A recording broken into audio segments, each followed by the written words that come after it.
Hey there, Internet friends. Welcome to another episode of That D Plus Show. Class is in session for the only show from that nerdy site that lets you know what kind of quality to expect right from the name. I'm your host, Trevor Starkey, and joining me this week we have Cameron Abbott. How you doing, Cam? Hey, what's going on, everybody? What's going on? Every week here on That D Plus Show, we dive into a different Disney Plus offering, discuss its history, how it holds up today, and our general impressions of the thing. And today we're going to be talking all about Assembled, the making of X-Men 97, the latest in the MCU assembled behind the scenes kind of vein of things. This one focused obviously on the X-Men 97 series that we have gushed about extensively over the last couple months on the podcast.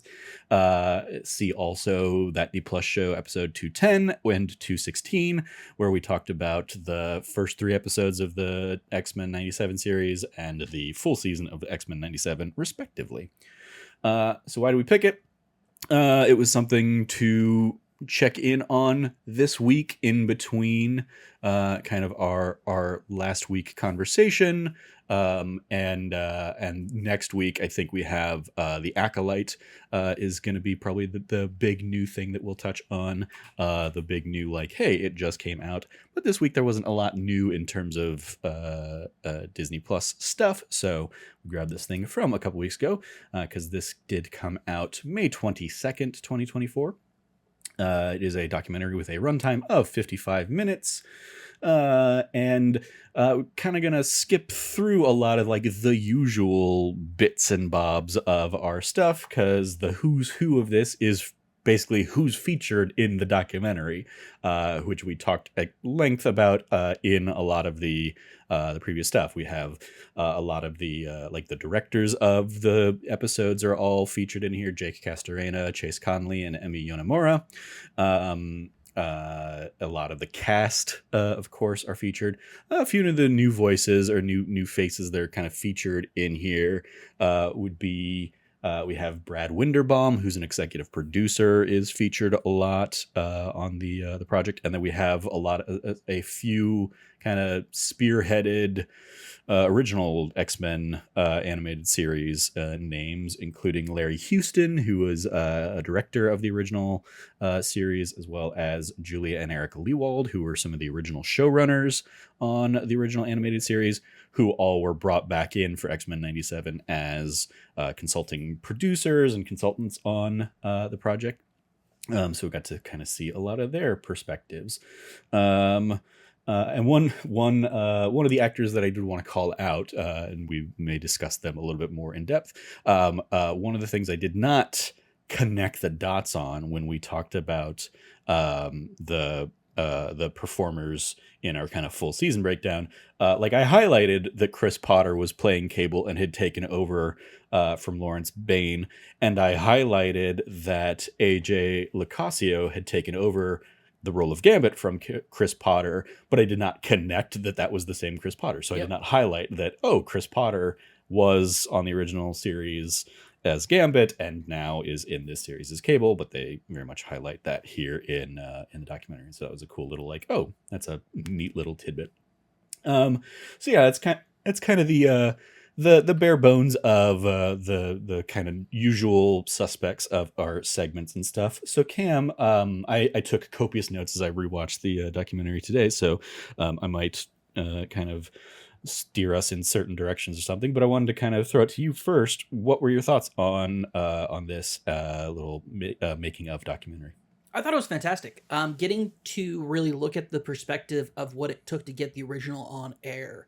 It was sort of like this very kismet sort of magical moment that happened at Fox Kids Television, of where somebody who had previously worked with Marvel trying to get the show made ended up being the head of stuff over there, so they greenlit it. And I think when you watch this documentary, when you watch this Assembled doc, you are looking at a very interesting thing that we talked about it from our personal perspective of what it was like growing up, having grown up watching the show. For me, what that was like, seeing the legacy and impact that this show had. I knew it impacted me. It was a massive exposure to superheroes. It changed it, between this and Batman, Batman 95, massively changed the trajectory of like how I watched television as a kid. Mm-hmm. Like I wouldn't have my love of animation, my love of anime, my love of like, just I already said animation. So I was meant to say cartoons earlier, but like animation as a whole, whether it's 3D, 2D, whatever kind of like style that it comes in, I've just always been a massive fan. And it really comes down to these formative years where I was watching these incredible shows being put together. Granted to sell toys, but like that was the business behind them. But the people who were behind these shows who really believed in them and had a deep love for these IPs and these projects, and seeing them be able to kind of impact the next generation of artists and storytellers, and we get to see that here in this. Mm-hmm. And I think that to me is like the biggest impact. That's the biggest wow moment for me watching this assembled, is that sort of legacy of hearing from the people who were the most impacted by the show and the opportunity that they got. Sorry, maybe not most impacted, but how impacted these people were by the show and the opportunities they now have to make this show happen. Mm-hmm. Hearing the person who was kind of like the lead producer on it walking into Kevin Feige's office, and he says like the number one thing I put down was X-Men 97, like continuing this story. Mm-hmm. And it's such a unique project because it is a continuation. It's not a reboot. It's not a brand new series. This is not a new version of these characters. It is a continuation of that old plot. And them bringing the old with the new, whether it's the old voice cast with the new voice cast, whether it's the old writers with the new writers, the old producers with the new producers, them coming in all just to consult and bring out the best possible end game that we get with this product, we got with this season of television, really speaks volumes. Hearing the kind of progression that they took when it came to the voice cast, of like making sure, like basically being like, hey, can this old voice cast still do it? Before, like I was always of two minds. Like I get why they need to make sure that they can still do it, but these are also seasoned actors and voice actors. But I didn't realize that the entire cast of the original X-Men weren't voice actors. Yeah, that was a fun little tidbit, like finding out that like so much of that original cast were like, hey, they wanted to go specifically for like stage actors who could kind of bring that larger than life kind of performance to these, effective God kind of characters. And I love the Allison Seeley Smith who voices Storm, kind of really having that, like, I was doing Stratford upon Avon, like I was doing summer Shakespeare in Canada, one of the, most well-renowned Shakespeare companies. And so I just came down on my days off to audition and then record for this. Monday was our dark day. Yeah. And so, and the idea that she was like, because I was living in the Shakespeare headspace, I needed to come down and kind of like find the hook and find the in for this character. And I didn't know the, superhero side of things. So, but they said she's a queen, and I was like, I know a queen. And it's like, oh yeah, I can imagine you like her being in like Macbeth or something like that, and being like, all right, I'm going to turn this into a Lady Macbeth kind of thing, but tamp down the evil. Yeah. Well, for her, she's now ambition. Yeah, she's now been the basis of which all Storms, at least in the visual and audio world, have, like, she's defined it. Yeah. Like every single one of these stellar performances, dude, when Wolverine's voice actor started talking normally, and they're like, this is Wolverine, and I was like, what? And he goes, well, I just had to find him. And then he just like goes bub and like gets deep into it, and I'm like, whoa. Like the way he falls into it, and then like being like, oh yeah, what was his background? He's saying jingles. Yeah. He was a jingle singer. Like, what the heck? Yeah. It's crazy. It's absolutely crazy. Shout out to Beast's voice actor, who was a big X-Men fan. Yeah, George, like everybody kind of being like, yeah, we didn't know who the X-Men were. Like all of us except George. George knew. George was the only one of us that like knew the characters. And then we cut to George, who was kind of being like, yeah, like they gave us this thing for Project X, and I started reading these, the character breakdowns, and I knew right away that these were the X-Men. I love that being echoed later with the AJ Lacasio kind of story in the new version, basically getting the casting breakdowns. And like, for those that aren't familiar, in a lot of voice acting work, they'll kind of give you like, here's the sound we're looking for, and they'll give you Mhm. kind of like voice references to kind of play off of. And he knew from the references in the casting notice, he was like, well, that's so and so being an X-Men, that's so and so being an X-Men, that's it, that's them.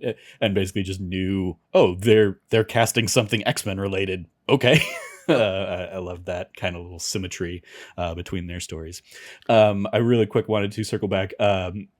Margaret Loesch was the woman that you Yes. alluded to earlier. That, yeah, Larry Houston, kind of old director of the original series, kind of calls out Margaret as they'd worked together at Marvel in the 80s, and then, you know, some years later she kind of works up and becomes CEO of Fox Kids, and basically says, I want to make this X-Men show, and puts her career on the line because the people above her are like, hey, we don't think it can sell. We'll give you 13 episodes, but if it fails, you're done. Like, we're gonna go in a different direction and replace you. And she basically bet on herself and bet on the Yeah. X-Men, and you know, the Bet on this rest is team. history. Yeah. And like, I also love the, you know, it's something I think we probably are a little bit familiar with a lot more, just in the years since, of like the volatility of, all right, we're gonna make a project, and then that project's done and everybody goes off and starts working on their other thing. They made their 13 episodes and the entire writing team got let go, and basically the episodes start airing and immediately are like a ratings juggernaut. And they had to struggle to try and bring back as many of the writers as they could for the following seasons. But Yeah. some of them had, you know, found new gigs, and basically took the more stable paycheck that didn't immediately let go of them. um, The uh, story that they mentioned about fan mail, when they're like, yeah, they're getting like, what's the rating? Like, we see the ratings, but like, uh, what's going on with the fan reaction? And they're like, from here to around that corner, all these buckets are X-Men, yeah, just X-Men. all these like mail bins are just filled with fan letters. And it's again that thing of like judging success like that in a pre-internet kind of age, Yeah.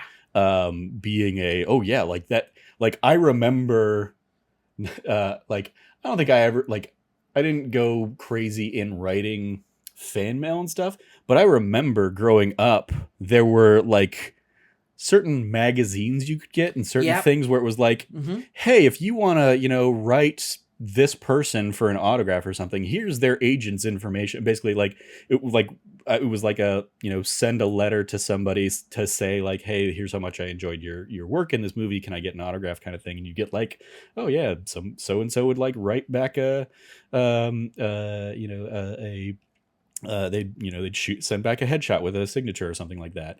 In fact, I had a friend who was a teacher, like a high school teacher, that basically made that as like a writing assignment. You know, even, you know, 15 years ago kind of thing. So internet age, and it had basically evolved to, well, now there were websites where you could find these like mailing lists and stuff. And it was basically like, okay, everybody, we're going to write a professional letter, a persuasive essay, effectively asking somebody for their for their, you know, autograph, and she would basically like pick a celebrity out of, you know, one of Mm-hmm. these options, and have all of her students kind of write a letter, and she would basically bundle them up and send them off to somebody.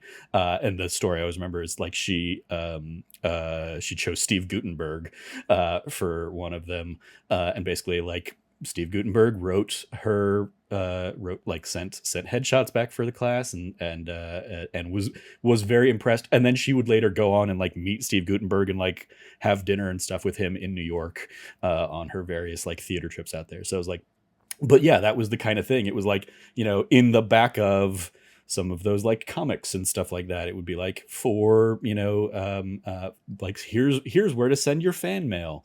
Or yeah, Fox Kids, it was probably like, there was a commercial that said like, for, you know, fan mail stuff, you know, right here. The going back to even like Nickelodeon, like send your thoughts to Stickly, New York City, New York State 10108. And it was basically like, here's the post office box that you send this stuff to, and it would get routed to whatever corporate department. And so, yeah, it was like a weird little flashback to like that time capsule of kind of era, hearing that story about like, yeah, here's the buckets upon buckets of fan mail that we've gotten for the X-Men characters, and for families for students and kids that have been like touched by the stories that were being told here.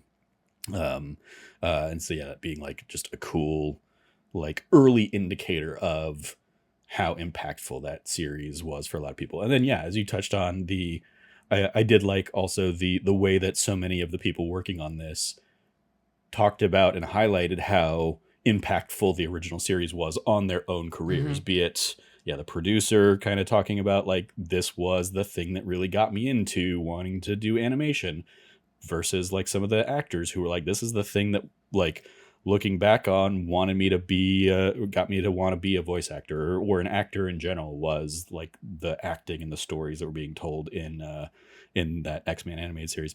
And I think it is I think our generation, certainly, which aligns with a lot of the people kind of working on, or a lot of the younger people working on this reboot, is not only did they grow up with it, they grew up with that as like a first iteration, and then also got to see kind of the live action version of these characters, but still had that kind of like first initial touchstone from the X-Men animated series.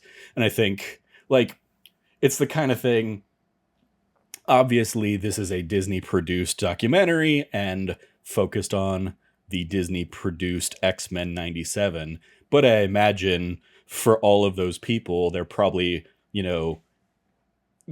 self-censoring a little bit to say like, it was X-Men the animated series and Batman the animated series. Absolutely. And they're obviously just not going to highlight the Batman animated series Absolutely from not. the competitor of the brand they're working with. But like, yeah, that generation, similar, like, the Spider-Man series at the time, a few years later, alongside X-Men, would get, the Raimi Spider-Man movies, and, be off to the races in terms of like that character in pop culture.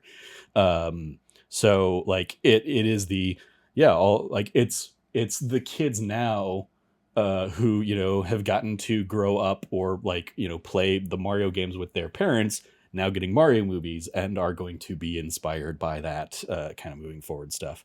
So yeah, it was a cool kind of the legacy of the show being in that.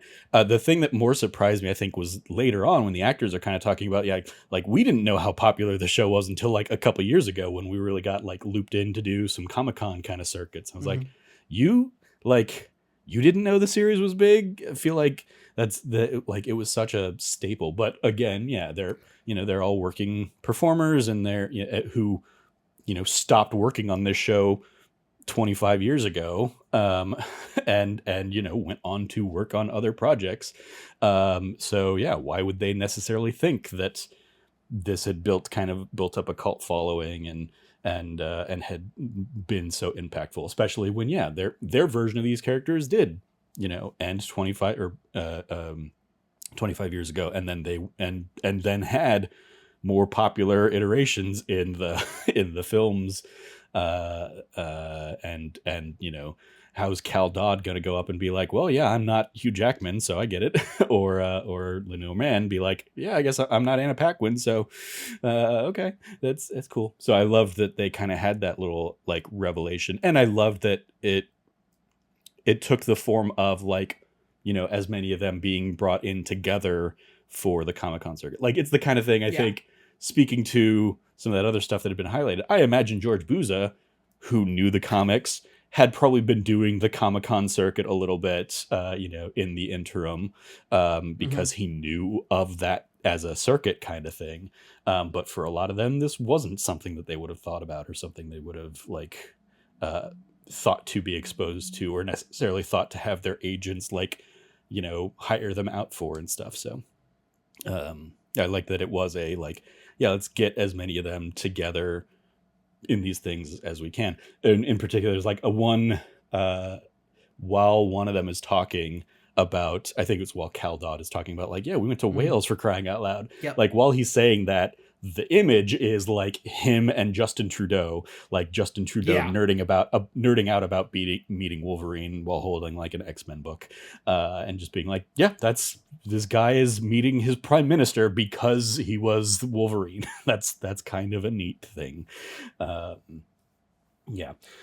Any other stories or anecdotes that jump out at you? None in particular. Like they all kind of do in their own way. I really just can't express how much people just should watch this. It's only about an hour long. It's super enjoyable to see kind of like the different aspects of the production of the show.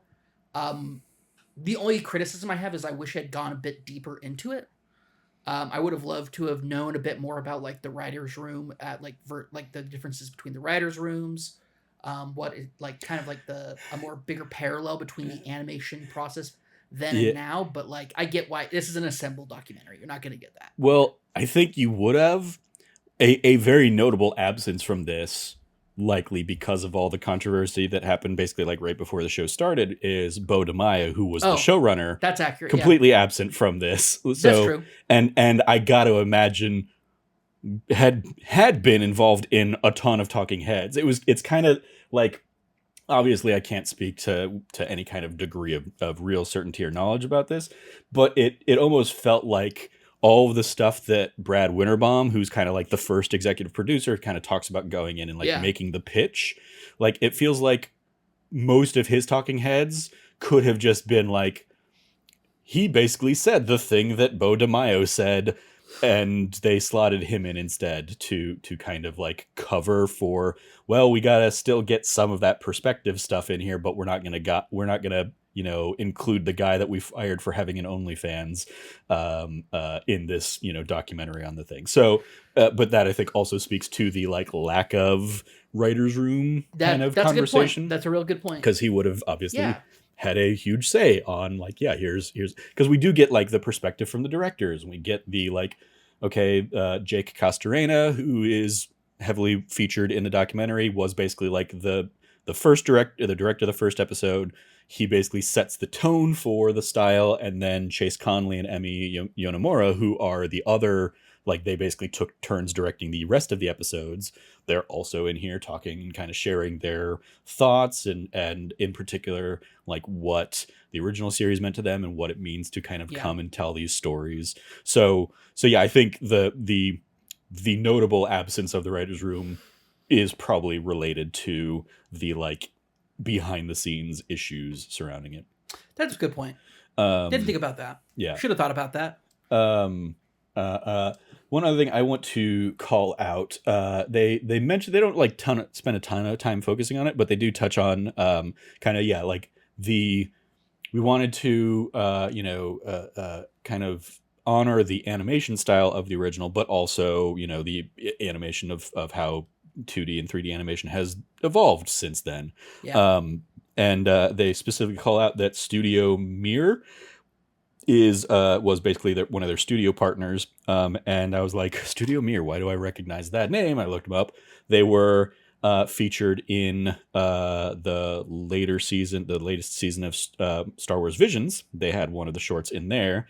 Specifically, it was the Journey to the Darkhead short, where they kind of like go up the mountain and fight like on the like statues of like the Sith and Jedi, or the light and dark side statues hmm that are fighting above the clouds kind of thing, which I think was one of our standouts from the second season. absolutely. Yeah. So they did that, and they've also worked on like Legend of Korra hmm and Voltron and Harley Quinn and My Oh Adventures of yeah. Superman. So like they have a lineage of working on other animation stuff, Oh and yeah. so They're yeah, goaded. They're they've absolutely goaded. yeah. So it's nice kind of hearing them get a little shout out, and specifically like they've worked on a lot of anime, so we could hmm really kind of lean into those influences and kind of play with that style. So yeah, I wanted to highlight that. Do, do, do, do, do. What else? I love the I think Julia Leewald. It was Julia and Eric Leewald. I loved they were wearing polo shirts that Yeah. said like previously on X-Men, Yep. and Larry Houston had a The hat hat that that says was previously previously on on X-Men. X-Men. And I was Yeah. like, That's so sick. that's great for especially who they are in the Yeah. context of this documentary. Um, Julia at some point kind of talks about their approach on the original series, which Mhm. obviously I think is also echoed heavily in the new series, and probably would have been like a Bo DeMaio talking head of, and here's how we kind of approached it for X-Men 97, of these all being very character driven stories, and these characters were the thing they thought of first, and they tried to figure out how the Mhm. action can like support the characters. And I loved her kind of description of the characters very much like being these larger than life characters, but their superpowers also being like their Oh yeah, the greatest like greatest. point of Yeah, pain, and their absolutely. greatest like their greatest tension.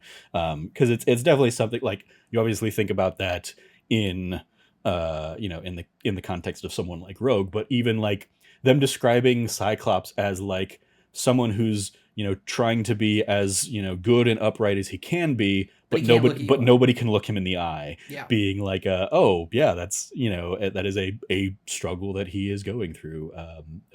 So he's always got that shield between him and the world, Yep. that is, it's right there, but it's You don't put it in that you're context. Yeah. not thinking about it in that light at all times.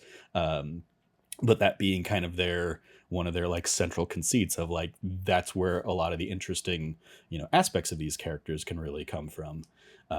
Yeah, I really enjoyed that. Yeah, I mean, I as especially as a former theater kids, I think we both probably really identified with them really honing in and like highlighting theater kids or theater people in their original casting. Oh, absolutely. Yeah. Love that. Yeah, like this made me infinitely more like appreciate, and also like as soon as they were like, yeah, Alison Seeley Smith, like as soon as she was like, yeah, I was in Stratford, I was like, oh, everything about Storm makes sense to me now. Yeah. Like Yeah. it's very much always been like a wow, that's like that is big over the top kind of thing, and it's like, oh yeah, if she's treating this as a Shakespearean queen, Yep. of course that makes sense. um I think another thing for me was how I forgot his name, but he's the one who's playing Cyclops now. That was Ray Chase, Yeah, Ray Chase. aka Noctis Yeah. from Final Fantasy 15. When Ray Chase talked about his his process, Mm-hmm. I was kind of surprised that he's like when I went in the first time he was like, I didn't really take it Yeah, I was seriously, kind of phoning it in, putting it basically. in. Yeah. And then my first thought was like, what? Motherfucker, you got an Mm-hmm. opportunity to be on this show. What the fuck? Yeah. And then he goes, but the casting director knew I could do more, called me back, like gave me the call back and said, hey, Treat this seriously. treat this seriously. And Yeah. he goes, and you can tell when he starts talking about the former Cyclops voice actor, Norm Spencer. Yeah, when he passed away. And it's just like, he's like reflecting on it. He goes, this really would have been an amazing opportunity for him to come and reconnect with all of his old castmates, and to do that. And it gets very solemn in that moment. Yeah, I mean, like you see the turning in that story of like, yeah, he treated this kind of initially as like just another audition. Like he's doing plenty of work, so this was just kind of another thing in his Yeah. casting call. He wasn't doing the like full devoted to it. He didn't put his heart into it, but It was also doing a voice match too, which is a big, yeah. a bigger challenge as well. Like Yeah. you can't half-ass a voice match because and like when he talks about the research he started doing, watching old clips, old interviews, Mhm. and my first thought was like, yeah, dude, Yeah. yeah, like you're playing Cyclops. Like if you don't do a good job playing Cyclops, everyone thinks Cyclops sucks. You have to do a great job playing Cyclops so people think Cyclops is cool. Mm-hmm. It's hard to make Cyclops cool, and I realized why in my head, and it clicked. It's because of the whole shield. You don't get to see his eyes. Yeah. You never see his eyes. He's just a dude behind Ray-Bans. Like you never get to like see his emote and expression. And what they did with the animation this time around is it's all in the forehead. Mm-hmm. he has so much forehead action going on. Because how else do you let this man express? Yeah. And it is just a level of, it's like, yeah, no, in the old ones, it's like, yeah, he really didn't get to express because everything was in the eyes on these old animation kind of like characters that they were building out. Mm-hmm. And so getting to see him be like, yeah, Cyclops goes through the fucking ringer in this show, man. Like, yeah, it's this weird reality that is, and I love how they treat it, that like it is weird. It is weird that we don't know when Jean got swapped out with Madeline. Mm-hmm. It is weird that like he has this innate connection to these two women, and in truth, they are both the same woman and also not the same woman. And it's this confusing, difficult thing that he's dealing with on top of losing a child. Yeah. And then finding out that this weird old-ass time traveler dude with a mecha arm has actually been your son the entire time. And it's like, that's weird as fuck. It's hard to navigate that emotionally. Mm-hmm. And they deliver it. Ray Chase delivers it. And it's like, God, and he does it in another man's voice. God damn, he did a great job. Yeah, I think that, I mean, that story as a broader whole, like, it's fascinating that, you know, so much of the cast that's kind of brought in and highlighted, it's either the originals, or when they kind of touch on the newcomers, it is your, you know, AJ Lacasio, who's coming in and doing Gambit. It's Ross Marquand, who's coming in and been playing Professor X, who both kind of kick off and are like, this meant so much. Here's like a personal anecdote of like why it meant so much to kind of get to come in and play these characters. And then similarly, you have Jennifer Hale kind of coming in as Jean Grey, being like, yeah, of course I knew the original series because it was the 90s and it kicked ass. I fucking love Jennifer Hale. She's the best. But then you have Matthew Watterson and Ray Chase coming in as the new Magneto and Cyclops respectively, who both kind of highlight they didn't really grow up with the show. They didn't really have it as like that touchstone growing up. So they're almost the outsiders coming in, which also is an interesting parallel. And I wonder if it was intentional, because those are two of the actors who just are would have probably returned, but they're no longer with us. I think that's the case. Yeah. And so specifically the decision to not go with super fanboys for those people, and instead it's a couple of actors who both highlight in their kind of interviews here that they really wanted to honor what the original performers did, because they're no longer around to, you know, be celebrated in this new way. And I really liked Ray Chase's kind of like turning point in that, because we get the Matthew Watterson story first of like, he grew up, he didn't really watch the show growing up, but he came into the audition and they gave him some kind of source material for Magneto. And then he kind of like did a little bit of research into David Hemblin, the original voice of Magneto, and kind of realized, oh, they both have like a similar enough background. I think I can like find my way into the voice through that. And he does. And then, Ray Chase kind of being like, yeah, I wasn't taking it seriously. Casting director thought I could do this role, though, really pushed me to do it. And in doing that research and in kind of, in you know, watching his work and specifically watching him in his long form interviews, I really fell in love with this guy, and, you know, very much made it a mission to honor him and dedicate this performance to him and do right by him.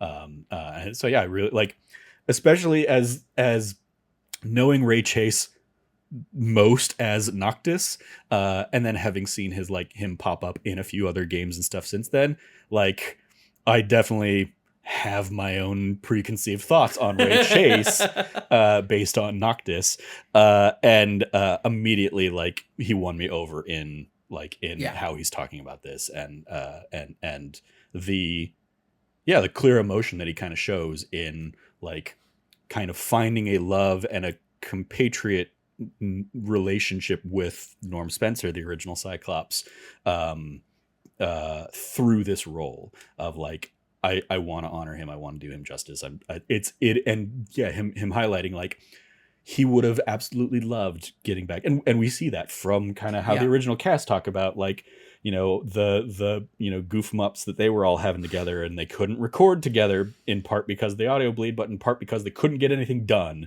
because of like the intercast chemistry and stuff. So you absolutely get the feeling that like Norm Spencer would have been right in there with that group, as Cyclops from Mhm. the original. So yeah, I very much enjoyed that. Um, uh, duh, duh, duh, duh, Any more trivia? Any more bullet points? You got it? that's what I'm checking. Oh, I also like that Ray Chase ends up being kind of the person, we touched on this a little bit, where they they kind of evolve the process. Like they started out like we're gonna do the performances strictly 90s, and we're gonna like really Yep. lean into the 90s ness of the performances and kind of be that like over the top, and realizing like the way he kind of talks about like, we did that, we started out doing that, and like this project has seen the most like attention and care of anything I've worked on, where they realized, hey, that's not working as we thought it might originally, so let's start kind of incorporating more modern voice techniques and performance ideas, and kind of like find the perfect blend of the over the topness of the 90s, but make it 90s for the modern age kind of thing. And Yep. I really like that. And it was kind of echoed with a lot of the other kind of conversations of like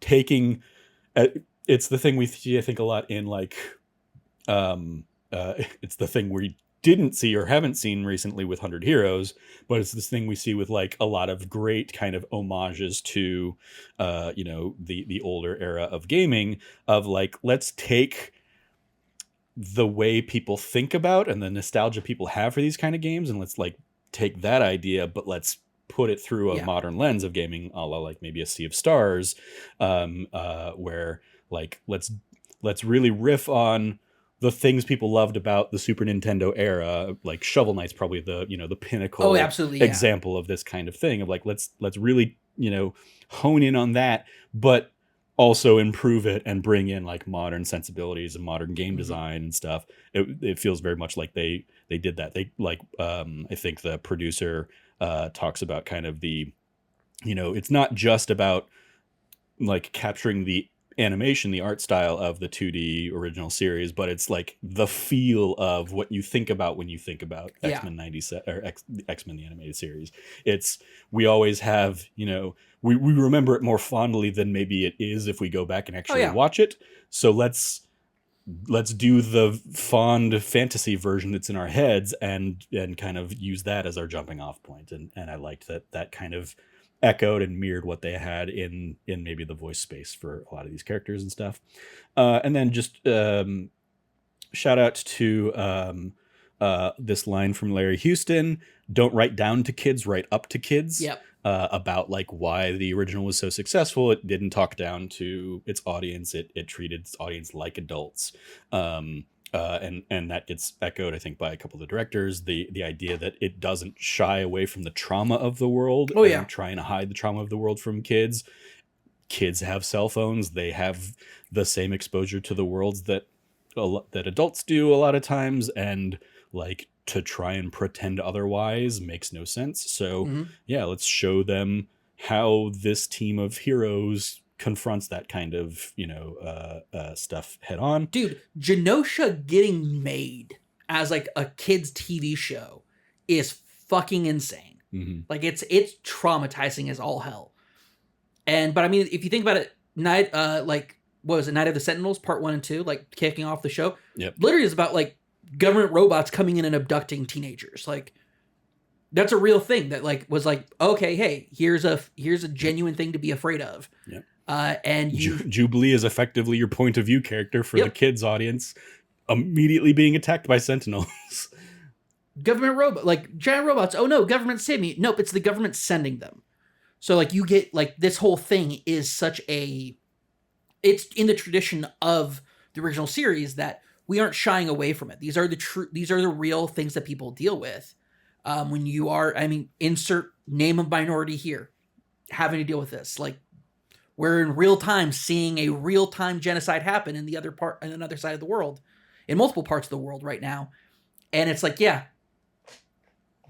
People are seeing that just as easily as they're seeing X-Men 97. So it doesn't make sense to not have Genosha just be devastated in this, and talk about it in a very real way. Yeah, Yeah. Show doesn't shy away from intolerance.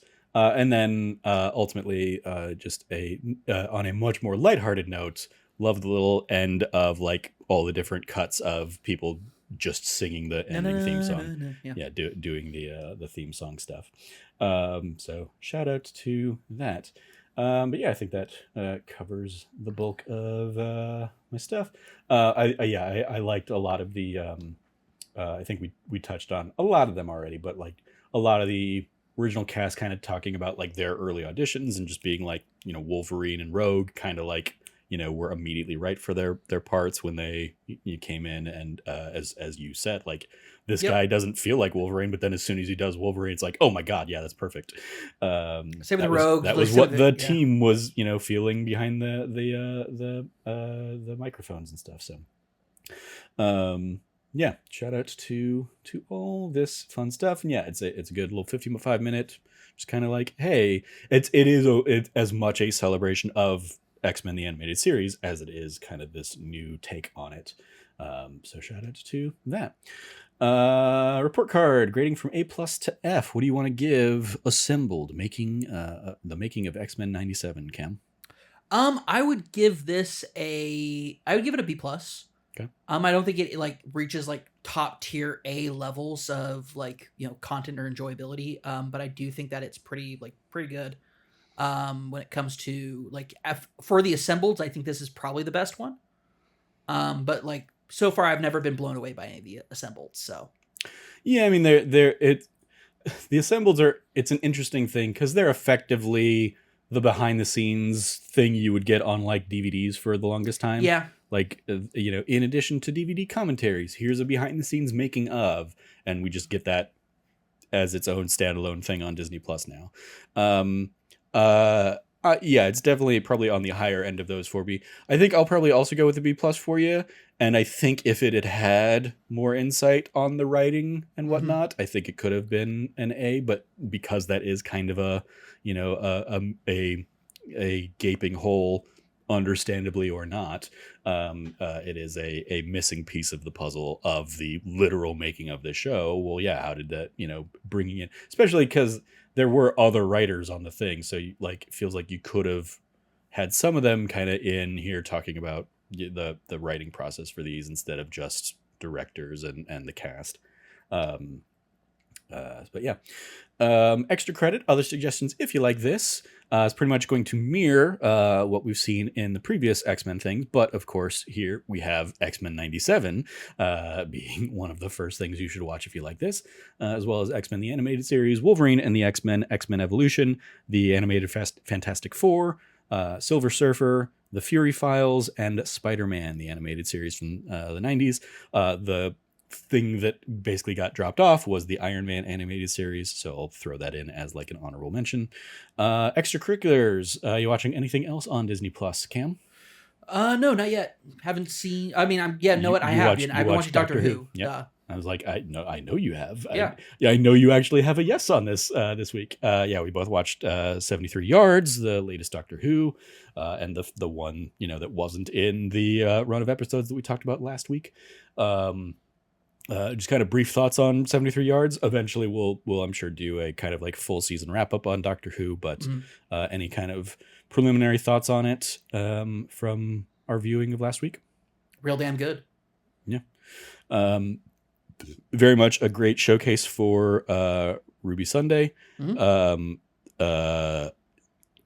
if I have some pretty major issues with like the central like conceit of like, okay, well, what's this person saying that like causes everybody to flee in terror or whatever? It's like there's no answer to that. And Russell T Davies has come out and been like, yeah, I'm never going to tell people what it says. Like, of course you aren't, because you can't, because there's nothing that like that this woman could say that causes the adoptive mother to never talk to her daughter again, complete strangers who don't know this character to run in terror from them. Like there's nothing actual that can be said. It's just a writing trick that you are saying they say a thing and this is the outcome. About it. Yeah, we'll talk about it when we wrap up this. So yeah, I that's my big gripe with the episode. But Sure. apart from that, I like putting that aside and just being like, it's a writing trick. Fine. I really enjoyed the rest of the episode. Yeah. So yeah, that is going to do it for this week's episode of That D Plus Show. Thank you, Cam, for joining me to talk about Assembled, the making of X-Men 97 here. You can follow Cameron at Rev Cabot, 2 B's and 2 T's. Anything else you want to give a shout out to there, Cam? Yeah, we just recorded our episode of That Nerdy Site Show this past weekend. We kind of went through the things that we were things that we've been playing. It was a bit of a wrap up sort of thing. Yep. I talked about New Vegas and all the DLCs that I've been playing through. And yeah, it's a good time. Trevor talked about Mario and the Thousand Year Door. Yep. Yeah, I talked. You can follow me at Trevor J. Starkey. I talked Mario Thousand Year Door, Paper Mario Thousand Year Door. I talked about Senua's Saga. Mm-hmm. I talked about Open Roads. Basically, the things I've been playing. I imagine the day that came out, you and I went and saw Furiosa. So Yep. I imagine that'll be a topic of this coming week's That Nerdy Site Show. So stay tuned for that on Monday. As well as any other things we've been talking about or like playing or watching or anything like that. You follow all of us over at That Nerdy Site or go to thatnerdysite.com for all the latest from us. Once again, if you liked what you heard, please remember to like, rate, review, subscribe, share the podcast with your friends, all that fun stuff. Thank you for joining us. As always, stay nerdy and be good to each other. Class dismissed. And I'm not going to do the theme song this time because it was awkward last time. Na na na na na na na na na.